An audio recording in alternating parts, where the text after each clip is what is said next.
Hello everyone, welcome back. In this video, I'm going to show you how to add Polygon network in Safepal Wallet. For that, first of all, you need to launch your Safepal Wallet application. Then you need to log in into it if you haven't already. Now over here on the home page itself, you are going to see Polygon in this list. So if you tap on the option of Polygon, you will see that you can send, receive, and even swap the cryptos that are based on the Polygon network here in your Safepal wallet, meaning that you don't need to actually add the Polygon network separately here in your Safepal wallet because it is already here. So if you tap on the option of Polygon, you are going to see its deposit address here in the top right hand corner. So you can copy it and you can use this address in order to add Polygon coin in your Safepal wallet.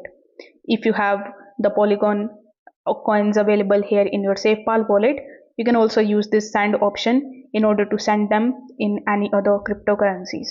So if this video helped you out, make sure that you like this video and subscribe to the channel. Thanks for watching.